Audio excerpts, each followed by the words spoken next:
Hi. My name is Tyler Brennan. I'm 44 years old. For the last 3 months, the life I thought I knew has been falling apart, and I still wake up some mornings thinking it's a bad dream. I'm writing this because I need to put it somewhere outside my head, to name it, to feel less swallowed by it. Maybe someone reading this will see themselves in it and learn from what happened to me. Maybe someone will tell me I did the right thing. I don't know. I just know the story needs to be told. I met Heather, about 43F, in our late 20s. We were two people moving through the same chapter, trying to make careers, date semi-sensibly, and figure out what adulthood was supposed to feel like. When we met, she was cool-headed and funny in the dry, quick way that always made me laugh. We built a life together slowly but surely, apartments, promotions, routines, a house in a Portland suburb that we lovingly turned into a home. 15 years of marriage later, I honestly thought we had the normal imperfections of anyone's life: arguments about dishes, different ideas about how to decorate, the usual small fractures, but nothing I considered a real threat to us. If I try to explain what went wrong, the only honest answer is that I didn't see it coming. Not in this scale. Not with her. I adored her. For a long time I believed she adored me back. We'd been comfortable in our marriage. That's the best way to put it. There are things that bind you to a person after 15 years: history, shared pain, 1,000 small kindnesses you don't notice until one day you do. We'd weathered real problems before: a job loss, my father's illness, those seasons when adult life felt like an improvisation that someone else had written the instructions for but forgot to hand you. Heather was steady, capable, and, I now see, practiced at keeping the house of marriage tidy even while other rooms were being emptied out. The night that changes everything, that rewrites the years, was ordinary in every way. It was one of those warm spring evenings, windows down, radio on, a drive back from dinner with friends. We were relaxed. The city was soft with the kind of light that already makes you nostalgic. Heather was driving. She hummed along to the radio like always. I remember adjusting the AC, feeling silly and content in the passenger seat, the kind of small domestic peace most people want without noticing. Then she glanced at her phone. It was quick, a fraction of a second, barely there, but I saw it. She had this private, almost satisfied expression that made no sense. I asked, casual and stupidly comfortable, "Who's blowing up your phone?" "Just work stuff," she said. She set the phone face down on her lap and kept driving. The light turned green. The car accelerated, and the phone slid. When she reached to steady it, her thumb bumped the screen and the messages briefly flashed open. In that blink, in that accidental exposure, I read words that knocked the air out of me and rewrote the whole last 15 years. It was a name I didn't know, Dominic. And then, in clear text, "Last night was incredible. Can't stop thinking about your body." 11 words. 11 words that felt like a punch to the lungs. In a second that felt like both forever and no time at all, she flipped the screen closed. Her hands went white on the wheel. Her eyes were wide and gone blank at the same time, like a person who had been caught mid-action and was deciding whether to explain or to lie.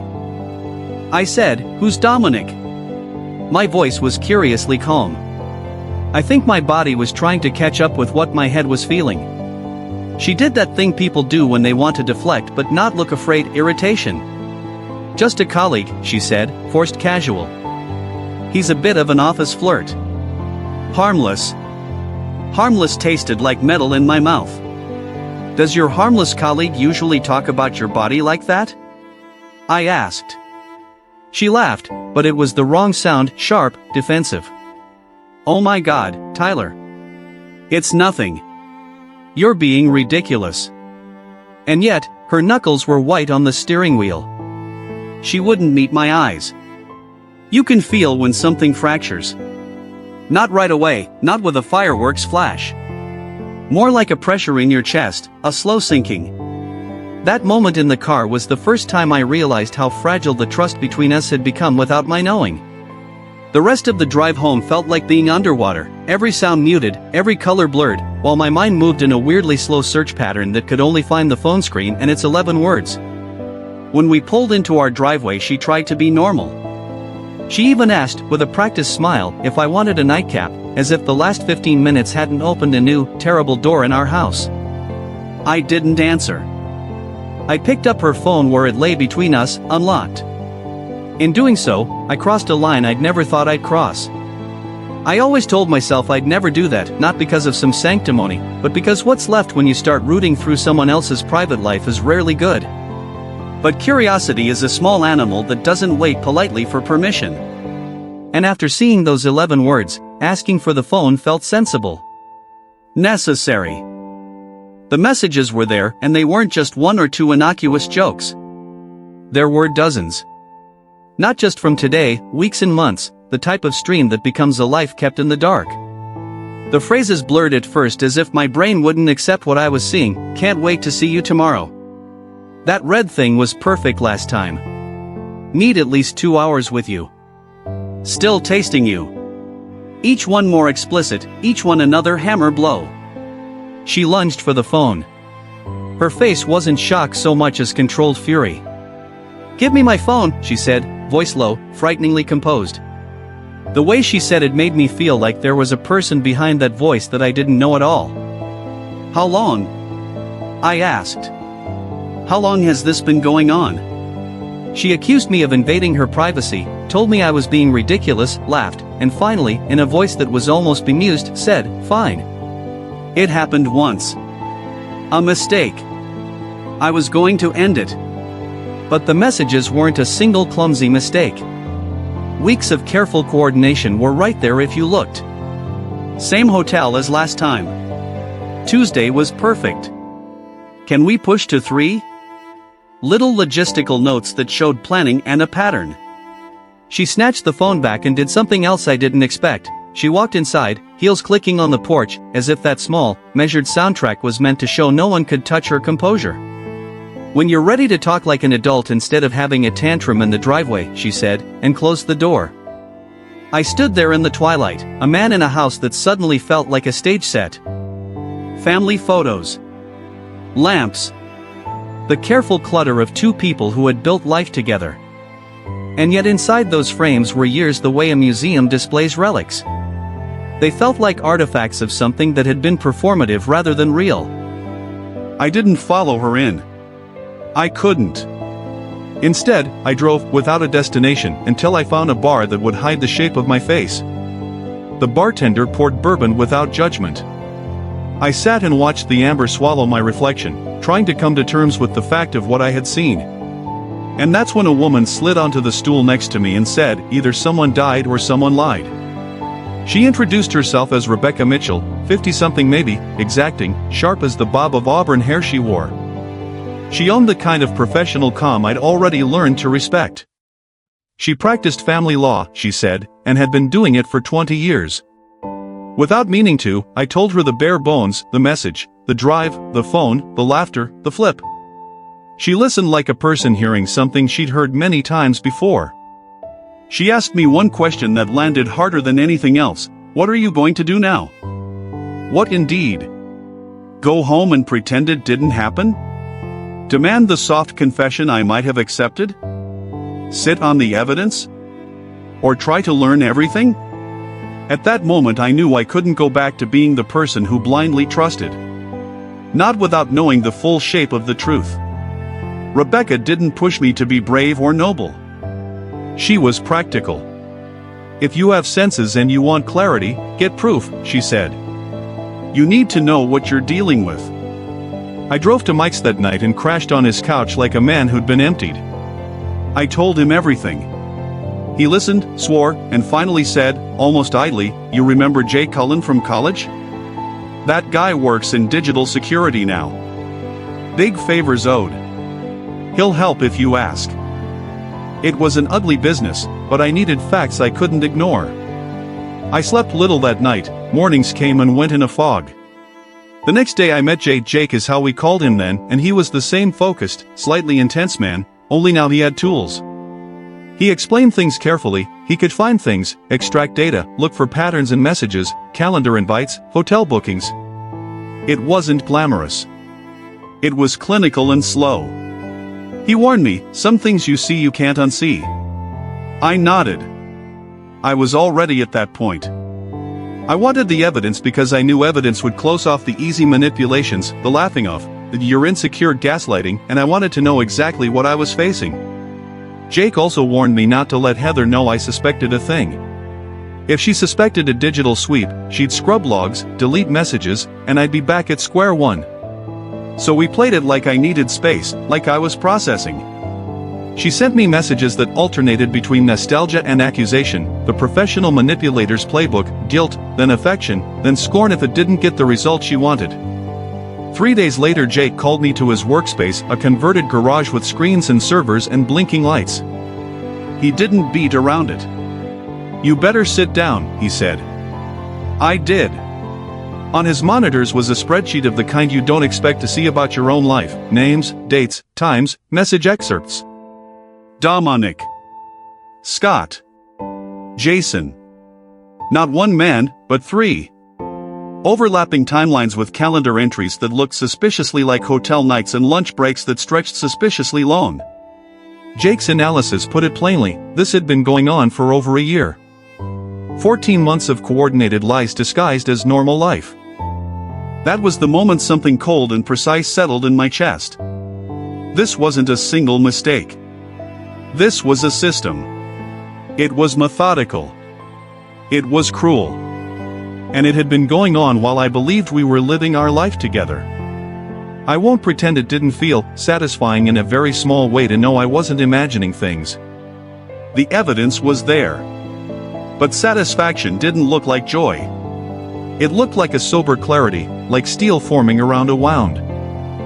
I don't know how long I stood there, staring at those messages on her phone. The words didn't make sense at first. My brain kept trying to protect me, like maybe it was just a misunderstanding, maybe she was helping a friend, or maybe this was some weird prank. But the longer I read, the harder it was to lie to myself. The texts were intimate. They were full of "I miss you, last night was amazing, and can't wait to see you again when he's at work." And that was me. I could actually feel my chest tighten, like someone had pressed a hand against my heart and refused to let go. I sat on the edge of the bed, staring at nothing. My wife, my best friend for nearly 10 years, had been lying to me. I didn't confront her right away. I wish I could say I did, but the truth is, I froze. That night, she came home smiling, kissed me on the cheek, and asked what I wanted for dinner. I played along, like nothing was wrong. I don't know why. Maybe I wanted to see if she'd lie again, maybe I just didn't have the strength to face her yet. Over the next few days, I turned into someone I didn't recognize. I watched her more closely. I noticed how she smiled at her phone, how she'd leave the room to take certain calls, and how she suddenly started wearing perfume even when she said she was just running errands. Eventually, I couldn't hold it in anymore. One night after dinner, I asked her to sit down. My hands were shaking. "Can I ask you something?" I said. She looked at me, confused but calm. "Sure.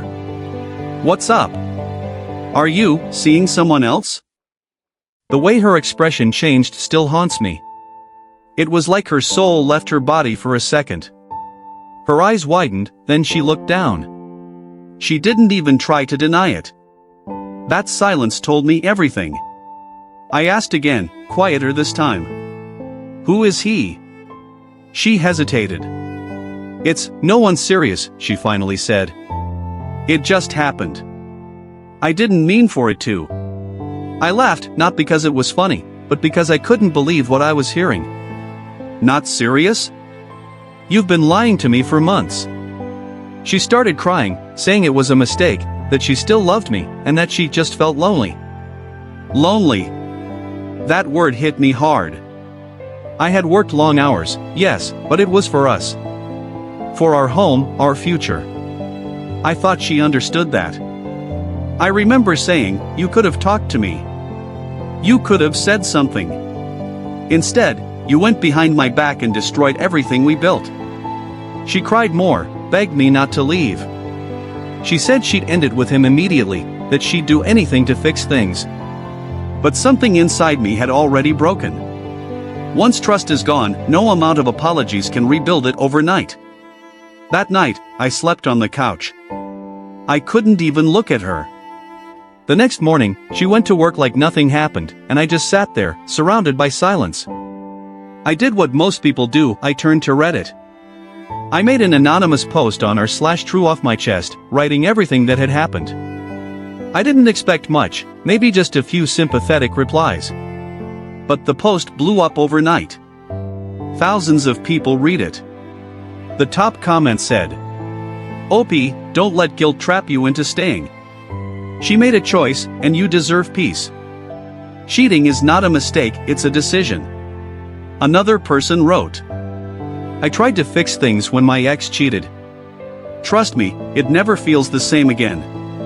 You'll always wonder where she is, what she's doing, and who she's talking to." Reading those comments felt like someone reaching through the screen and shaking me awake. When she came home that evening, I told her I needed space.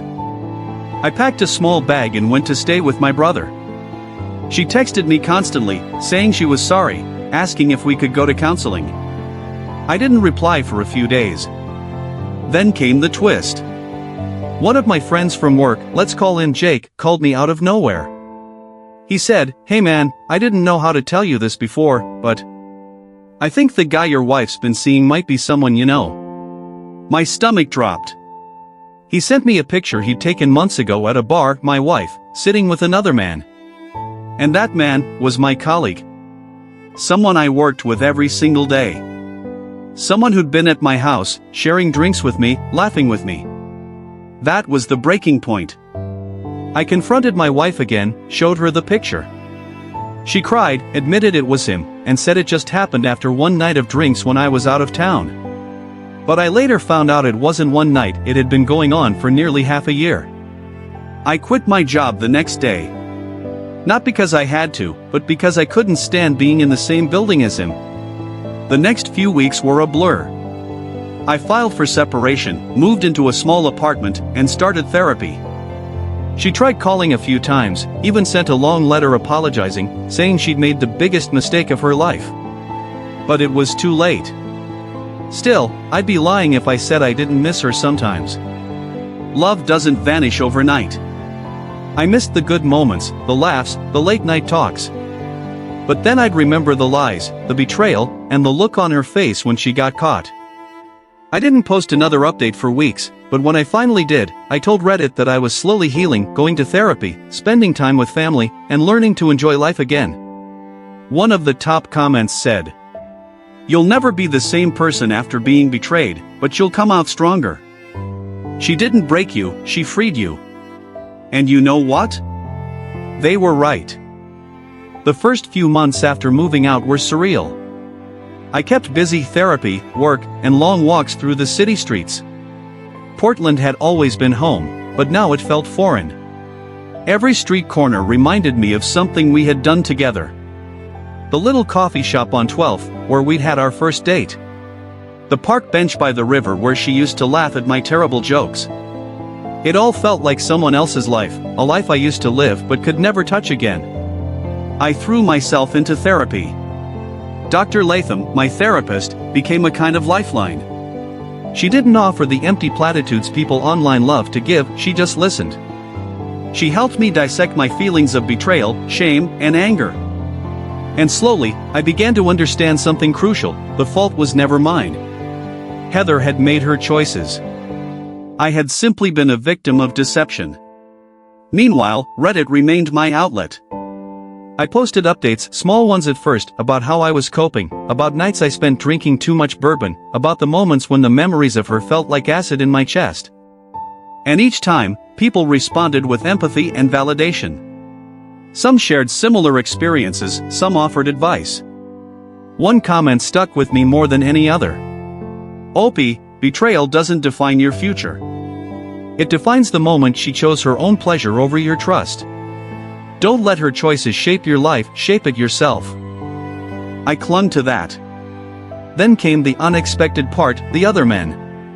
I assumed they'd simply vanish from the story. But one day, I got a text from Dominic. "Tyler, I need to talk. I didn't know. I swear I didn't. Can we meet?" I didn't respond for a week. Then I agreed to meet him at a quiet cafe. When he arrived, his hands were shaking. Dominic was younger than me, mid-30s, and looked like someone who had just seen a ghost. I didn't know, he repeated, over and over. I thought, she told me I was the only one. I didn't know about Scott or Jason, or, his voice trailed off. I studied him, trying to contain the rage I still felt. You're not blameless, I said finally. But you're a victim too. And I want to make sure you understand the gravity of what she's done. Dominic nodded. I'll do whatever you want. I need closure. And that's when it hit me. I wasn't the only one she'd manipulated. She had lied to multiple people, not just me. She had spun a web so tangled, I wondered if even she could keep track of it all. And that gave me an idea, not revenge, not yet, but clarity. Everyone involved deserved to see the truth. I contacted Scott and Jason in the same anonymous way I had reached Dominic. I sent them evidence, messages, photos, hotel bookings, everything laid out. Each one reacted differently. Scott, quiet and resigned. Jason, angry and shaking. But they all came to meet me at the same cafe. When they sat across from each other, it was like a dam had broken. None of them had ever imagined they weren't the only one. I watched as confusion turned to anger, as anger turned to betrayal, as betrayal became a shared understanding. Heather's deception had reached farther than I'd imagined. We didn't plan revenge. There was no shouting, no violence. Just conversations raw, honest, sometimes painful. They shared their experiences, their heartbreak. I shared mine. And through it, a strange sense of solidarity formed. None of us were proud of how this had happened, but we could at least find a measure of control over what came next. Meanwhile, Heather tried to contact me. Daily texts, emails, even showing up at my apartment once. I blocked her everywhere. For a long time, I felt a twinge of guilt, but only briefly. This was not about punishment. It was about survival. About reclaiming the life I thought I had and realizing it wasn't real. Months passed. I started taking photography classes, something I had always wanted to do. I immersed myself in work, friends, and even began dating again, cautiously, slowly, but with an open heart. I learned to laugh genuinely, without thinking of her. I learned to sleep without dreams of betrayal. Reddit continued to be my diary. My posts gained traction, other users sharing their own stories, asking questions. One particularly heartfelt comment made me pause. OP, reading this feels like watching someone crawl out of a pit. You survived. You're building a life from ruins. And that is something most people never get to do. I printed that comment out once, pinned it above my desk. Every time I felt the old anxiety creep back, I read it and reminded myself that I had survived. Then, the final twist. One quiet evening, I received a message from Heather, from an anonymous account. I didn't click immediately. Something told me I shouldn't. But curiosity won. Tyler, I know you'll never forgive me. I'm sorry. I needed you to know I realized what I lost. I wish I could take it all back. I closed the message without responding. I didn't need closure from her. I had my own. Heather was gone from my life. Her lovers had moved on, each with their own version of anger, humiliation, or relief. I had reclaimed my home, my peace, my identity. And for the first time in over a year, I felt like myself again, free, unbroken, alive. I know there will be scars. I know there will be moments when the memory of betrayal flashes in my mind. But for now, I am grateful. Grateful for friends, for truth, for survival. Grateful that the web of lies didn't ensnare me forever. And so I continue. One day at a time, one breath at a time. Every sunrise is a reminder, I'm still here. I'm still me. And I will not be defined by her mistakes. Here are some of the Reddit comments. You/lifecoach87, Opie, you did what most people only dream of, you faced the truth, no matter how painful. My advice? Keep focusing on yourself, your goals, and your happiness. Trust is earned, not given, and now you have the chance to build it with people who truly deserve it. You/Truthseeker92, life after betrayal isn't easy. Expect setbacks, but remember, a person's deceit isn't a reflection of your worth. Build boundaries, protect your heart, and trust your instincts. You've been given a second chance at life, don't waste it on negativity. You/New Beginnings now, Opie, consider this a wake-up call. Love and trust are precious, and you now know how important transparency is. In the future, communicate openly, pay attention to red flags, and never ignore your intuition. Life will throw challenges, but you're stronger than you think. Anyway guys, that's the story. I hope you found it as raw and real as I lived it. Remember, even in the darkest times, there's a way to survive and rebuild. Make sure to subscribe to Reddit Cheating Stories for more videos like this. I'll see you in the next one.